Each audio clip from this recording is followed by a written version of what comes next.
Irmãos, essa alegria dos meninos é impagável, né? Eu fico pensando que ainda quer ser pai e mãe de um pet, meu Deus do céu, não sabe o que está perdendo. Tem gente muito louca nesse mundo. As crianças dessas agora estão empolgados lá fora, e de vez em quando a gente vai ter trilha sonora enquanto prega aqui. Que é da empolgação deles, as tias lá, as professoras, cuidando, tentando fazer silêncio. Mas esses meninos, eu vou dizer, eles são muito saudáveis.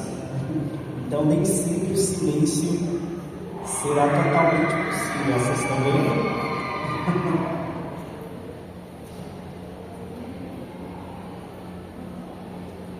Eu queria que você abrisse a escritura comigo.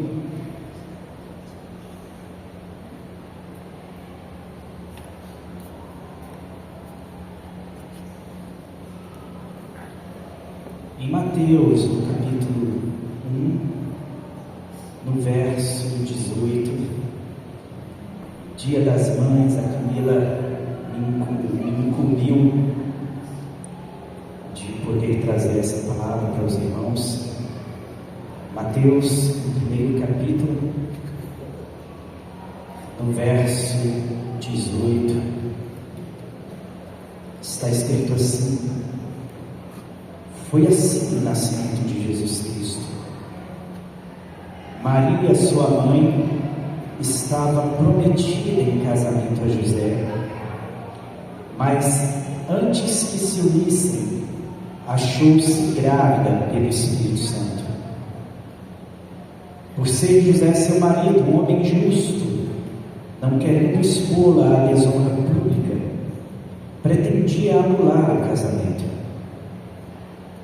Mas, depois de ter pensado nisso, apareceu-lhe um anjo do Senhor em sonho e disse: José, filho de Davi, não tema receber Maria como sua esposa, pois o que nela foi gerado procede do Espírito Santo. Ela dará à luz um filho e você deverá dar-lhe o nome de Jesus, porque ele salvará o seu povo dos seus pecados. Tudo isso aconteceu para que se cumprisse o que o Senhor dissera pelo profeta: a virgem ficará grávida e dará luz a um filho e o chamarão Emanuel, que significa Deus conosco. Ao acordar, José fez o que um anjo do Senhor lhe tinha ordenado e recebeu Maria como sua esposa. Mas não teve relações com ela enquanto ela não deu à luz a um filho, e ele lhe pôs o nome de Jesus. E depois disso, depois que Jesus nasceu em Belém, da Judéia, nos dias do rei Herodes, magos vindos do Oriente chegaram a Jerusalém e perguntaram: onde está o recém-nascido rei dos judeus? Vimos a sua estrela no Oriente e viemos adorá-lo. Quando o rei Herodes ouviu isso, ficou perturbado, e com ele toda Jerusalém. Tendo reunido todos os chefes dos sacerdotes do povo e os mestres da lei, perguntou-lhes: onde deveria nascer o Cristo? E eles responderam: em Belém da Judéia, pois assim escreveu o profeta: mas tu, Belém, da terra de Judá, de forma alguma és a menor entre as principais cidades de Judá, pois de ti virá o líder que, como pastor, conduzirá Israel, o meu povo. Então Herodes chamou os magos secretamente e informou-se com eles a respeito do tempo exato em que a estrela tinha aparecido. Viu-os, enviou-os a Belém e disse: vão informar-se com exatidão sobre o menino. Logo que o encontrarem, avisem-me, para que eu possa também adorá-lo. Depois de ouvirem o rei, eles seguiram o seu caminho, e a estrela que tinham visto do Oriente foi adiante deles, até que finalmente parou sobre o lugar onde estava o menino. Quando tornaram a ver Ao entrarem na casa, viram um menino com Maria, sua mãe, e prostrando-se, o adoraram. Então abriram os tesouros e lhe deram presentes, ouro, incenso e mirra. E tendo sido advertidos em sonho para não voltarem a Herodes, retornaram à sua terra por outro caminho. Depois que partiram, um anjo do Senhor apareceu a José em sonho e lhe disse: levante-se, tome o menino e sua mãe e fuja para o Egito. Fique lá até que eu lhe diga, pois Herodes vai procurar o menino para matá-lo. Então ele se levantou, tomou o menino e sua mãe durante a noite e partiu para o Egito, onde ficou até a morte de Herodes. E assim se cumpriu o que o Senhor tinha dito pelo profeta Jeremias: do Egito chamei, meu profeta, do Egito chamei o meu filho. Quando Herodes percebeu que havia sido enganado pelos magos, ficou furioso e ordenou que matassem todos os meninos de 2 anos para baixo. Em Belém e nas proximidades, de acordo com a informação que havia obtido dos magos. E então se cumpriu o que fora dito pelo profeta Jeremias: ouviu-se uma voz em Ramá, choro e grande lamentação. É Raquel que chora por seus filhos e recusa ser consolada, porque já não existem. Queria que você sentasse, em nome de Jesus.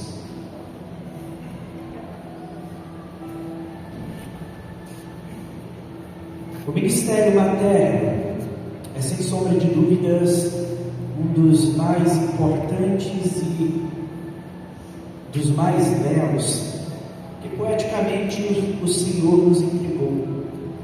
E o Senhor, Ele é um Deus apaixonado por poesia. Quero que você entenda isso. O Senhor é um Deus apaixonado por poesia.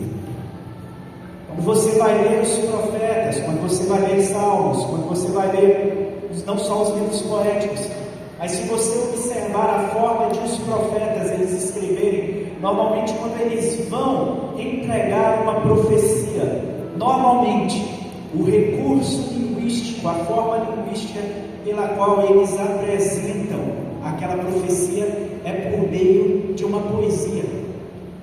Quando você vai para o hebraico principalmente, existem brincadeiras com as palavras, e essa forma poética de se posicionar, onde às vezes o profeta ele utiliza o radical de uma determinada palavra e ele consegue transformar aquilo no signo de outra, e ele vai trazendo, ele vai fazendo toda aquela construção como um poema. Por que eu digo isso? Porque eu vejo isso, essa sensibilidade divina. Ele conseguiu importar isso e comunicar isso muito bem, principalmente com as mulheres. Essa sensibilidade de se perceber o mundo de modo mais romântico, mais afetuoso, de modo dentro desse formato poético. Entretanto, nem toda poesia, nem toda ode, ela é construída somente em fatos bonitos, em fatos que são alegres. Nem toda poesia é uma poesia de alegria. Muitas poesias, elas vão encontrar, para elas encontrarem de fato, para elas se tornarem interessantes, elas precisam ser coloridas, com teores extremamente tristes. E eu sei que dentro do ministério feminino, o ser mãe representa tudo isso. Porque ser mãe, antes de tudo, é entender que você dificilmente será compreendido pelo seu filho ou por sua filha. A mãe, ela vai entregar a compreensão de modo sempre aberto. Ela está ali pronta a compreender, ela está pronta a amar, ela está pronta a aplaudir o filho quando ele traz um rabisco para ela e fala: essa daqui é você, aqui é o papai, aqui é meu irmão. Ela olha para aquele rabisco e ela fala: cara, que negócio, que bonito. E ela não está falando aquilo da boca para fora, não. Ela de fato, ela olha para estes detalhes e ela encontra nisso a força da vida e traz cor para um borrão de tinta, com caneta Bic, onde no rabisco pintado, qualquer coisa que o menino conte que significa para ela alcança um significado profundo. Deus, ele conseguiu fazer isso de modo muito bonito, entregou isso para Jesus. No ministério que atravessa, que na verdade, não vou dizer que atravessa, de um ministério que desde a sua gênese já foi cercado da promessa da vinda do Salvador. Já foi cercado da promessa, por meio da mulher, da vinda daquele que feria a cabeça da serpente. E o custo disso, principalmente para a nação escolhida pelo Senhor, sempre foi muito alto. Em Moisés, a sua irmã, uma menina levantada por Deus, Miriam, junto com, vendo que a sua mãe pega o menino e vai ter que de alguma forma desfazer dele, ela tem aquela ideia de acompanhar aquela criança até que o rio entregue ela para a filha de Faraó. E o Nilo, que era tido como um deus para os egípcios e não por menos. Nós estávamos aqui no culto de ensino e de oração e nós falávamos que a cultura e o culto, que o culto e o cultivo sempre estão aliados para a formatação de uma determinada cultura. E a gente sabe que o Nilo foi o rio que permitiu que o Egito se tornasse tão próspero e tão organizado. Então, de repente, quando aquela criança vem vindo pelas águas do rio, que para eles é um Deus, ela fez uma leitura extremamente lógica. Deus me trouxe esse menino. E aquele menino foi salvo, continuou sendo amamentado por sua mãe, porque a sua irmã o acompanhou. Mas, desde aquela época, para tentar reduzir o número, para fazer um controle de natalidade, muitos dos hebreus viram seus filhos sendo mortos, e muitas mães choraram. O choro de enterrar um filho no coração de uma mãe deve ser uma dor inimaginável. Hoje mesmo nós estávamos ali na casa da minha sogra e a minha cunhada, ela está grávida de um bebê que ele já está condenado a morrer mesmo antes de nascer. Os médicos mesmo lhe diriam que ela tinha o direito de abortar aquele bebê. Ela falou: não, eu não vou fazer isso, isso vai contra a minha consciência, vai contra o que eu penso, eu continuarei com essa gravidez. E essa criança, ela vai nascer, segundo os médicos, com uma certidão de nascimento, seguida de uma certidão de óbito. E é doloroso para uma mãe que carrega uma criança na sua barriga, saber que eventualmente isso vai se suceder. O nascimento de Cristo foi rodeado dessas circunstâncias. E as dores que a mãe de Jesus Cristo, intimamente, provavelmente ela pôde sentir e pôde vivenciar, elas não estão descritas nesse livro, mas eu posso garantir para vocês que foram profundas. Você tem que sair fugindo da sua terra, porque Herodes ele vinha da descendência dos Edomitas, que seriam os filhos de Esaú. Herodes não era judeu, ele não era para ter legitimidade para ser rei na Judéia. Entretanto,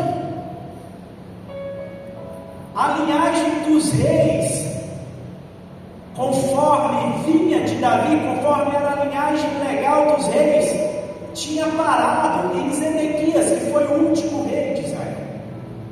O rei Joaquim ainda é mantido vivo, e ao final do cativeiro babilônico, inclusive, ele recebe algumas honrarias típicas de um rei. Ele deixa de viver na prisão, ele passa a viver no palácio junto ao rei da Babilônia. Mas os reis que se estabeleceram nesse período interbíblico, nesses 400 anos, onde a voz do Espírito Santo se silencia e onde não se ergue nenhum profeta em Israel, e onde a Escritura ela não se produz nenhuma letra, nenhuma frase, nenhuma palavra da Escritura. Nestes 400 anos, alguns reinados tentam surgir, reinados que não eram legítimos. Por exemplo, surge durante esse período a dinastia dos Asmonitas, que seria aquela descendência dos Macabeus, de Matatias e dos Macabeus. O livro dos Macabeus, os irmãos já ouviram falar, faz parte da Bíblia da Igreja Católica. Ela manteve este livro dentre os seus escritos sagrados. Mas o que eu quero te dizer? Que a linhagem de Matatias, a linhagem da dinastia dos Asmonitas, não era a linhagem real, era uma linhagem levítica. E os levitas, eles não foram constituídos, não foram chamados para serem constituídos reis. E ainda que a dinastia deles se prolongue durante este período, quando chega em Herodes, no caso esse Herodes aqui é Herodes o Grande, o Herodes que está no tempo de Jesus, é Herodes, quando Jesus ainda era bebê, era Herodes o Grande. Herodes, ele consegue finalizar a perseguição, mata toda a descendência de Matatias, dos Macabeus e dos Asmonitas, e a partir dali, ele consegue, por meio de alianças políticas, estabelecer o seu reinado, e o seu reinado se torna próspero. Politicamente, Herodes era um rei poderoso, porque ele consegue reunir da Judéia, Pérea, Decápolis, Galiléia, ele consegue reunir da região circunvizinante todinha, da Palestina, ele consegue reunir tudo dentro do seu reinado. Mas aquele homem, quando ele ouve dizer que a salvação viria dos judeus e viria da raiz de Davi, e o detalhe é que os sacerdotes que serviam, os sacerdotes que politicamente serviam junto ao templo, estes sacerdotes, eles serviam muito mais por causa de um poder político do que de fato um serviço sacerdotal com o coração. Esses sacerdotes, eles conseguiam discernir onde Jesus nasceria, porque Belém era uma cidade pequena, ela está distante de Jerusalém, aproximadamente 10 a 15 quilômetros é a distância de Belém para Jerusalém. Mas Belém, apesar de ser quase que um vilarejo pequenininho, ele alcança sempre um significado muito profundo no coração dos judeus, porque foi em Belém que Davi nasceu, e Davi é tido como o maior rei até hoje. Não se fala sobre a raiz de Salomão, mas se fala até hoje sobre a raiz de Davi. Então essa perseguição que se estabelece, porque ele chega até os sacerdotes sabem o lugar.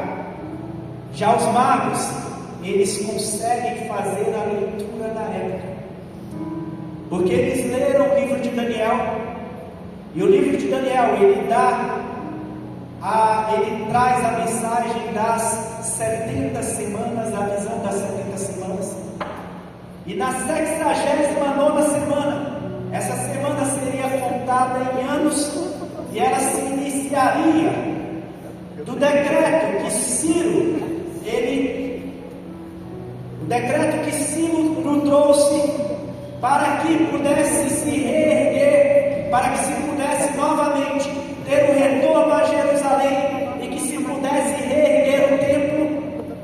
E neste decreto que Ciro, a partir deste ponto da história, essa contagem de anos, cada semana seria contada por 7 anos, então você pega 69 vezes 7, essa contagem, ela culminaria perfeitamente no ano 30 depois de Cristo, na entrada triunfal de Jesus em Jerusalém.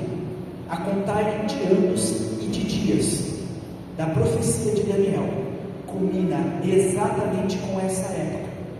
Conhecendo isso, aqueles magos do Oriente que conheciam perfeitamente a profecia de Daniel, que já tinha sido esquecida pelos escribas, pelos fariseus, pelos sacerdotes, pelos mestres da lei daquele tempo,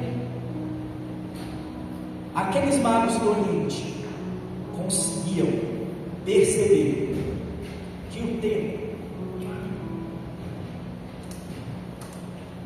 o tempo era chegado. Eles sabiam onde culminaria daqui a mais ou menos 30 e poucos anos, por volta de 36 anos, daqui a mais ou menos 36 anos, vai se cumprir aquela profecia, que é quando o Senhor Jesus, o Salvador do mundo, Ele entrará em Jerusalém. Mas agora para a gente apareceu uma estrela como sinal. Essa estrela tem o significado que este rei, ele acabou de nascer. Amém, Jesus. E a preparação para isso, como vocês viram, é sempre cheio de muita dor. O ministério feminino, ele vai carregar essas dores o tempo todo. As dores do medo de ver seu filho morrer, do medo de ver seu filho se ferir, do medo de ver seu filho se machucar, das expectativas de ver o teu filho ou tua filha vencer, das expectativas de ver o teu filho ou tua filha prosperar, conquistar um bom casamento, lhe dar filhos e filhas também, netos e netos. Tudo isso está dentro da expectativa materna. Mas essa mãe, Maria, a expectativa dela, desde cedo, não foi a melhor, porque ela sabia qual era o desígnio do seu filho. Simeão, quando foi o tempo da apresentação do menino no templo de Jerusalém, Simeão diz que ela seria ferida, traspassada, uma dor terrível, porque todas as mães que creem no Senhor Jesus sabem que os seus filhos, eles são achados em Deus. Mesmo quando um filho ele morre na mais tenra idade, ele na verdade ele foi encontrado com Deus. E essa mãe sabe que na eternidade encontrará o seu filho. Maria, eu sempre digo isso, quando ela está diante do filho dela, na cruz do Calvário, ela sabia que ali de fato morreria o filho. Ela sabia que de fato ali morria o filho dela, e que ressuscitaria não o seu filho, mas o seu Senhor. Não era mais o filho dela. Ela sabia que ali acabava por completo qualquer direito, honra, benefício, glória que existe no ministério materno para ela, por ser a mãe de Jesus Cristo.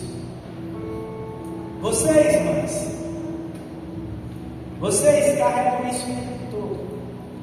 O choro, a expectativa, 9 meses carregando todas as sensações hormonais,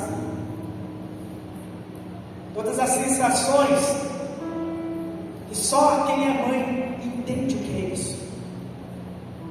todas as dores, aquela vontade de fazer xixi a cada minuto, porque o menino ou a menina pôs o pé bem em cima da bexiga. Todas essas coisas são coisas que só uma mãe vai saber o que é. Acabou de sair do banheiro, foi ali, entrou no quarto, já caiu no banheiro de novo. E o menino não dá sossego. E a posição para dormir, não dá para dormir de costas, não dá para dormir de lado, de bruço. Não dá nem para imaginar o que é dormir de bruço, depois que você já está com aquele barrigão enorme.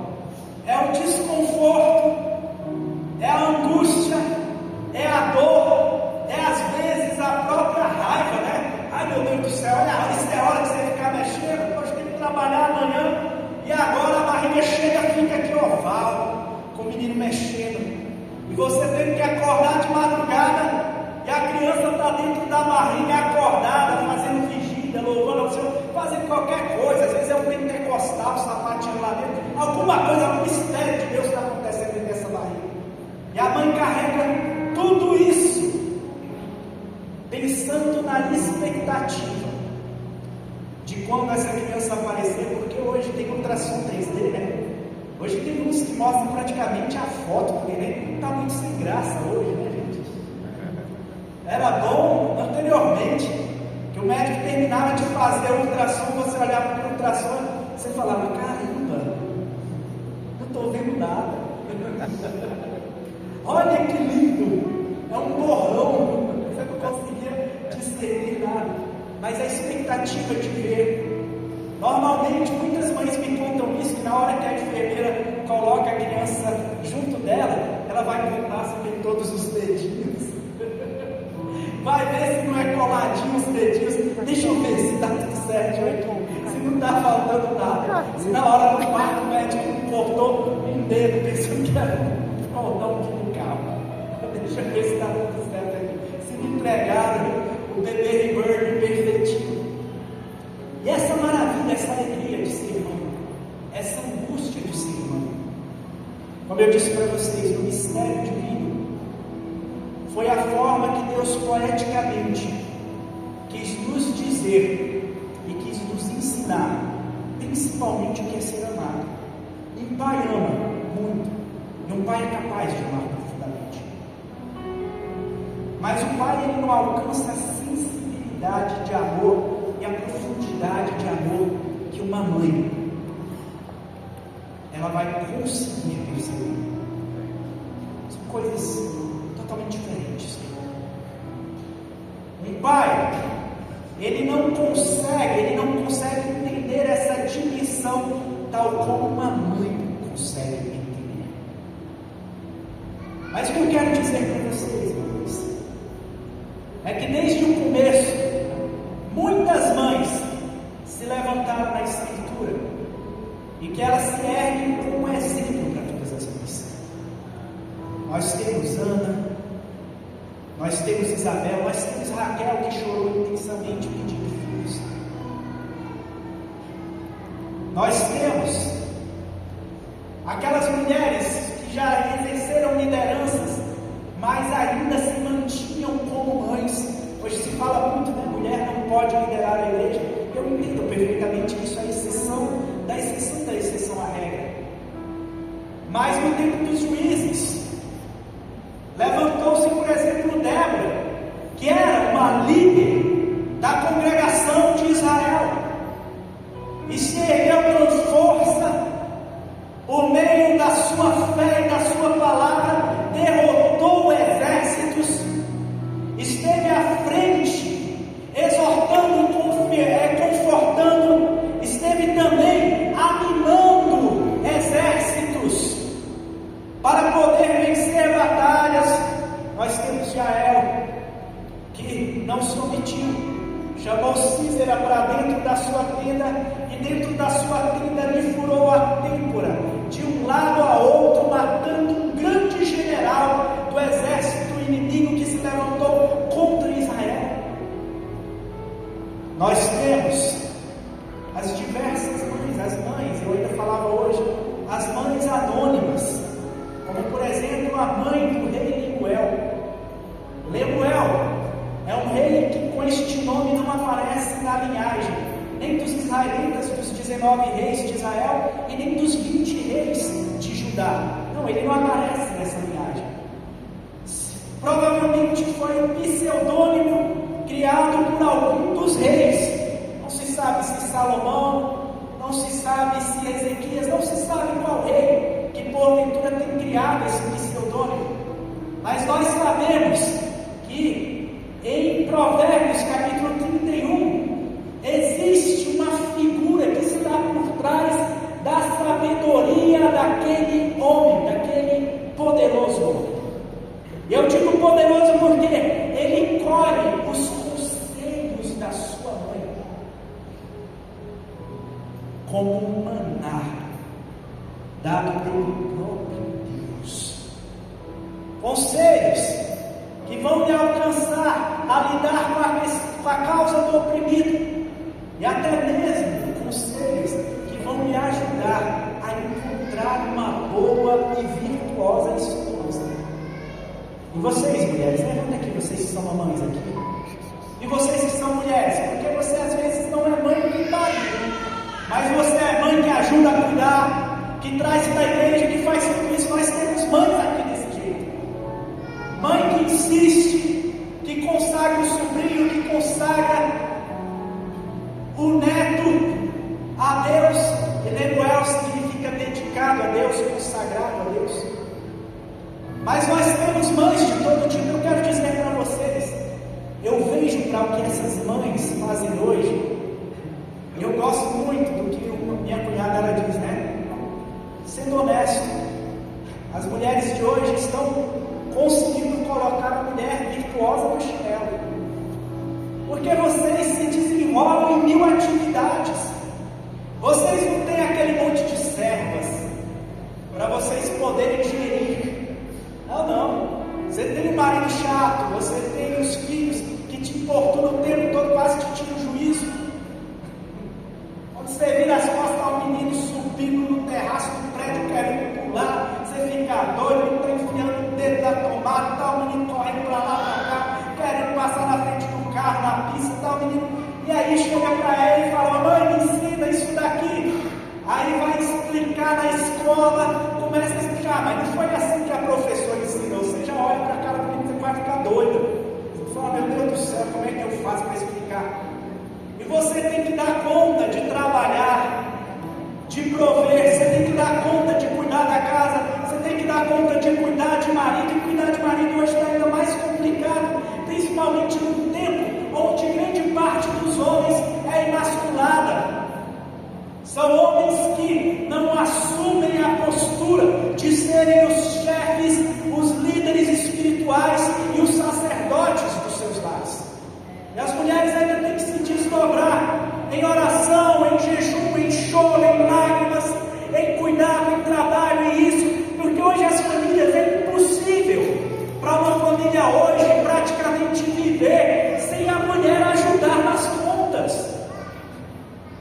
E a realidade, a grande realidade, contra tudo que esses coaches do conservadorismo, esses caras hipócritas e essas esposinhas troféu que existem por aí, a realidade do Brasil é que se uma família ela quer de fato se estabelecer, vai precisar normalmente que o homem e a mulher trabalhem. A não ser que a menina case com 18 anos com um cara de 50 que já tem a vida toda pronta. Ela não vai precisar trabalhar, mas em pouco tempo vai estar cuidando de um VHH. A realidade é essa. Em pouco tempo vai estar cuidando de um velhinho. Mas se os dois casam novos, os dois vão ter que enfrentar a vida juntos. Eu quero ter filhos, significa que os dois vão ter que se virar para trabalhar, para poder coordenar, um ajudando o outro nas tarefas de casa, um ajudando o outro nisso. Isso não é machismo, não é feminismo, não é nada, é a realidade do nosso tempo. E o melhor de tudo, na verdade, o mais escabroso de tudo, quase desde sempre foi desse jeito. Na época, por exemplo, que meu pai veio da roça, saíam todos os meninos junto com o pai para trabalhar na roça. A mãe ficava aqui fazendo comida, cuidando da casa, trabalhando, que é um trabalho que não acaba nunca, né? Você faz, e toda hora tem que fazer,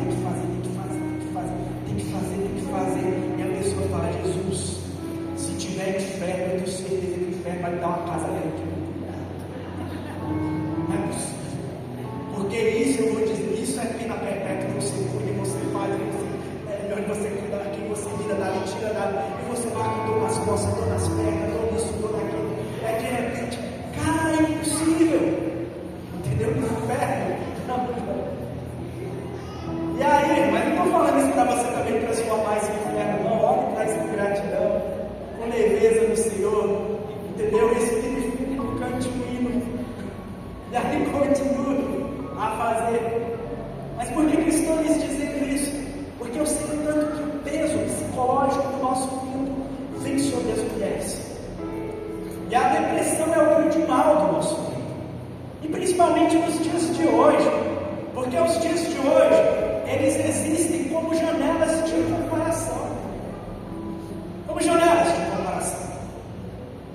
A gente olha no Instagram e toda hora tem alguém visitando os Estados Unidos, toda hora tem alguém visitando as praias mais lindas. É de Cabo Frio, porque é mesmo, esse lugar dizem que é lindo lá. Todo mundo visitando esses lugares. E você o tempo todo só tem conta para pagar, mas não sobra dinheiro para você ir em Caldas Novas, meu Deus do céu. E você fica desesperado, você entra nesse loop de quando é que eu vou conseguir viver esse cara a cara. Mãezinhas, respirem. Aprendam no Senhor a dedicar tudo a Deus, a dedicar os seus filhos. E entendam uma coisa: por mais que vocês se percebam fracos e vulneráveis, por mais que vocês se peguem chorando muitas das vezes sozinhos, às vezes inundadas de tristezas que são inexprimíveis, não dá para expressar em palavras, e por isso que só resta um choro. Por mais que isso aconteça, aprenda a descansar, dedicando os seus filhos ao Senhor, entregando para Ele. Aprenda a descansar fora desse universo das mil comparações. Aprenda a descansar. E saiba que o teu filho, os teus filhos, vocês não sabem, mas eles estão colhendo cada um dos seus conselhos. Eles estão lendo a vida de vocês como alguém que lê avidamente o Evangelho do Senhor Jesus. Eles estão lendo as reações de vocês. Eu não estou dizendo isso porque, então eu tenho, sim, a gente tem que se polir muitas das vezes, mas eles estão lendo tudo isso. Eles não vão compreendê-la, eles não vão saber discernir a sua alegria, a sua tristeza, eles não vão saber fazer isso. Eu mesmo até hoje eu não sei discernir bem quando minha mãe está feliz ou quando ela está triste. Às vezes eu estou contando uma coisa para ela, eu estou fazendo uma declaração, ela começa a chorar, que doideira.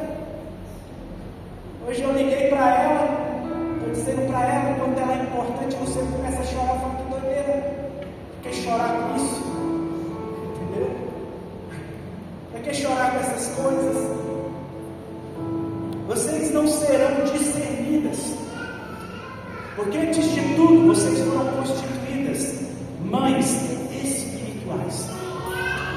E uma mãe espiritual não é discernida de ninguém, mas ela aprende a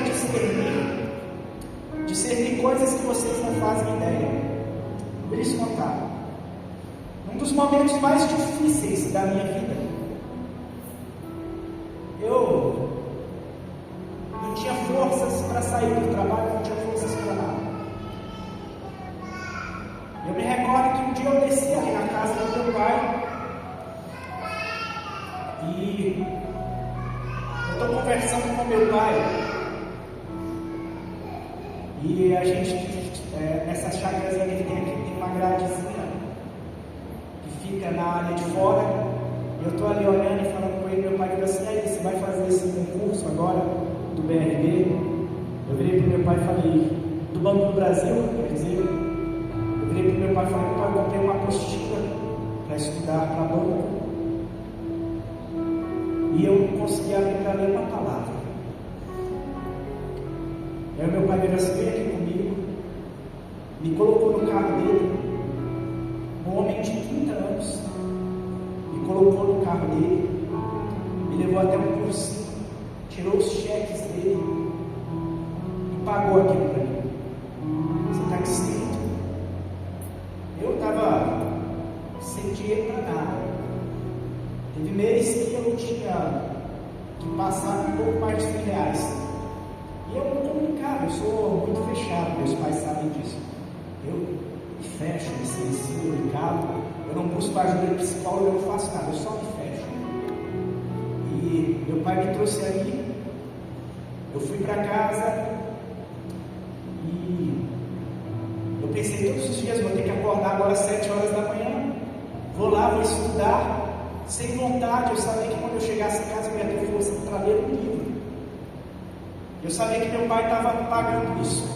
Algum tempo depois, alguns anos depois, eu vim descobrir pelo meu pai que quem falou para ele, chega no Jordano, o Jordano não também conversa com ele, foi a minha mãe. Minha mãe sabia que se ela viesse conversar comigo, eu não ia dar ouvido. Os homens lá de casa, eles na testosterona pulsão muito alta, a gente é difícil ouvir mamãe. Nosso pai a gente ouve com mais facilidade. E minha mãe, na sabedoria dela, sabendo das angústias que eu vivia, ela virou pergunta: como que teu filho está? Porque teu filho não está bem. Meu pai não teve sensibilidade para isso, não, que meu pai não é. Meu pai é um pai que não tem como, mas meu pai, ele, se não é minha mãe por trás, dando essa dica, meu pai me pegando, ouvindo a dica, me levando, pagando para mim, eu não estaria empregado da forma que eu estou hoje.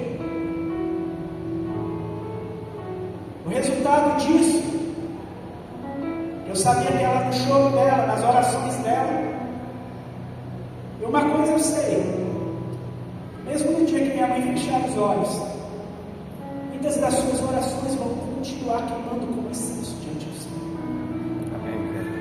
Isso não é algo que eu invento da boca para fora, a Escritura me traz, me testifica sobre isso.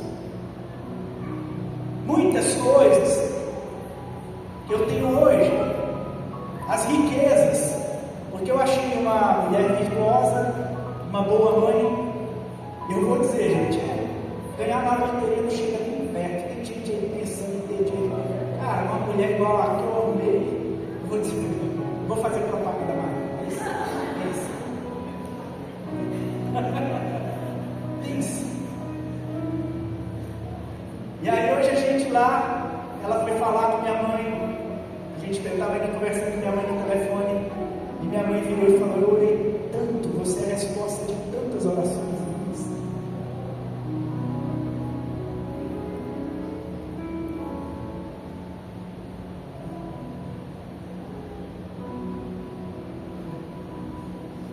Que delícia isso, você tem uma intenção. Quando você fechar os seus olhos, mamãe, preocupada com como que vai ser a continuidade do teu filho, você que já guardou teu filhote e falou: está aqui o meu Lemuel, eu dedico ao Senhor. Saiba que as suas orações continuarão queimando como incenso diante de Deus em intercessão pelos teus filhos.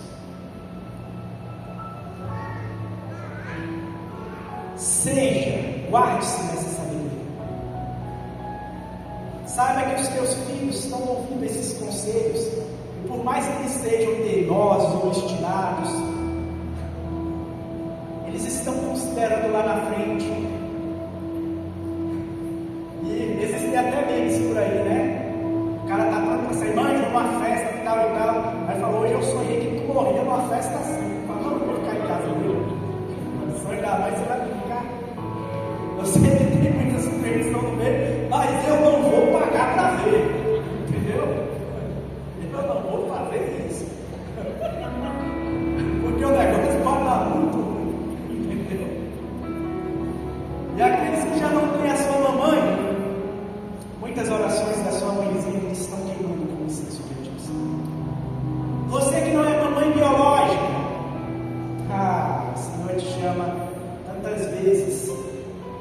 para ser mãe de multidões e você não faz ideia. Porque ser solteiro também às vezes é um ministério diante de Deus.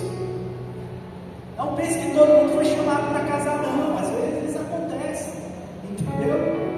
Ai meu Deus, não fala isso não, meu. Calma, se não é teu ministério, tenha paciência, o Senhor vai te entregar. Mas descanse no Senhor em tudo e gere filhos para o amor de Deus onde quer que você. Que você faça das tuas orações sejam para filhos espirituais ou não, como a oração de Raquel. Dê-me filhos, senão o Senhor chamou cada mulher não para a esterilidade, mas para a fertilidade. Isso não significa fertilidade no útero, significa fertilidade na vida, na existência, naquilo que você foi chamada para ser diante do Senhor. Poeticamente, como eu disse, o nosso Deus é apaixonado por você. Poeticamente falando, Deus, Ele nos entregou uma palavra tão curtinha, mas desse significado enorme. Mãe, obrigado por tudo que vocês fazem por nós, por seus filhos. Muito obrigado.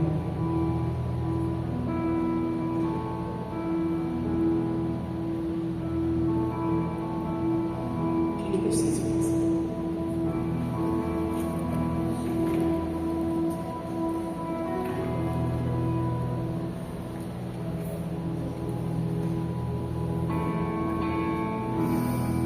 Que você fechasse os seus olhos.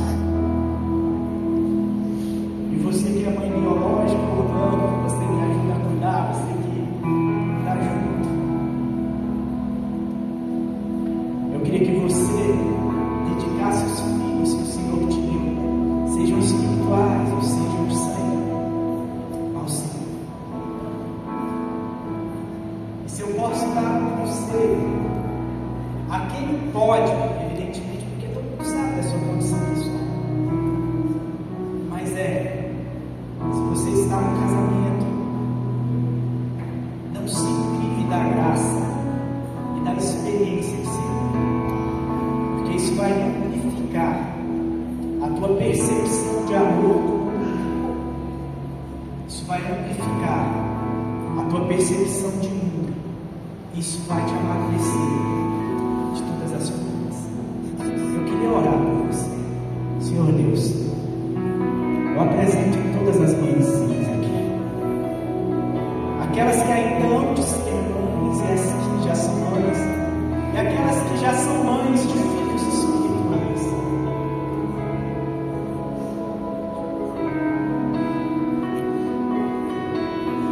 Eu te louvo pela tua grandeza, nos concedeu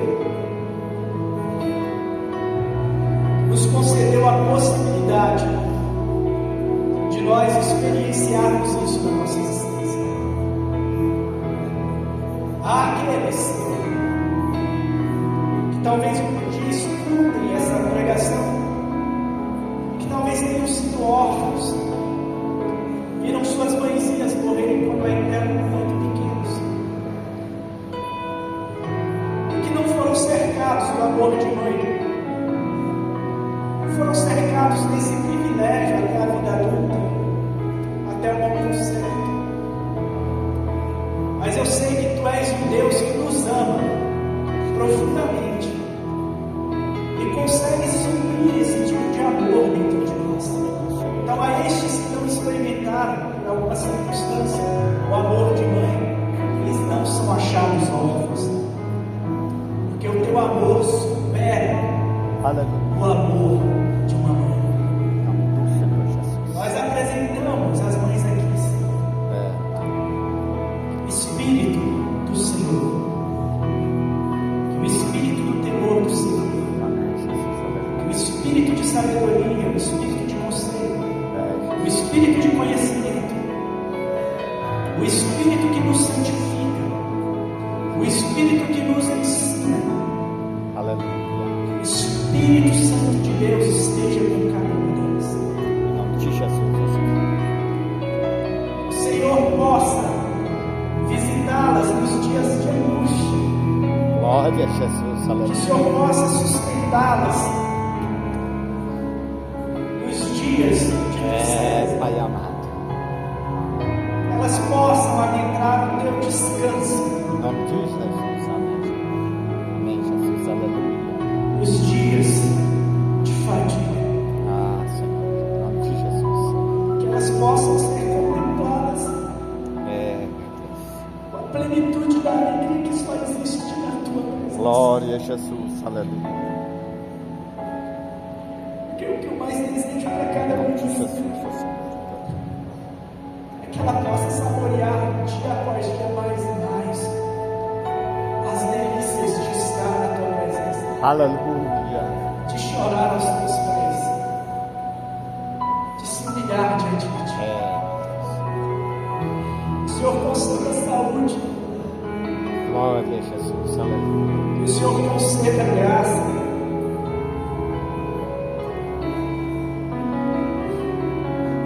que o Senhor conceda muitos e mais muitos dias, que a gente possa comungar da presença, aqueles que ainda têm a sua mãe, que ainda possam comungar essa presença tão maravilhosa, Em nome de Jesus, amém. este detalhe tão precioso do amor de Deus, Em nome de que Jesus. nos entregou essa forma de nós podermos vir à existência. Aleluia. O útero de uma mulher é a voz de Deus trazendo à existência homens e mulheres que ainda não estão. É a forma como Deus diz: venha, seja. E que elas tenham ciência que os filhos gerados no seu amor, sejam espirituais ou sejam sanguíneos, que estes filhos, eles já são conhecidos e eles já são escolhidos do Senhor. Jesus, aleluia. Assim como elas nos consagraram a Ti, Senhor, nós, filhos, consagramos a Ti hoje as nossas mães, Amém, Jesus, aleluia. nesse ministério maravilhoso. Amém, Jesus, aleluia. Nós te louvamos e nós te agradecemos. Amém. Amém.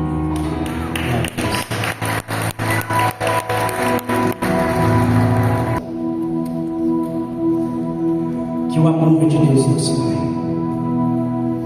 que a graça de nosso Senhor e Salvador Jesus Cristo, que a comunhão e a consolação do Santo Espírito de Deus esteja com todo o povo de Deus, não só hoje, mas para todo sempre. E o que a igreja diz: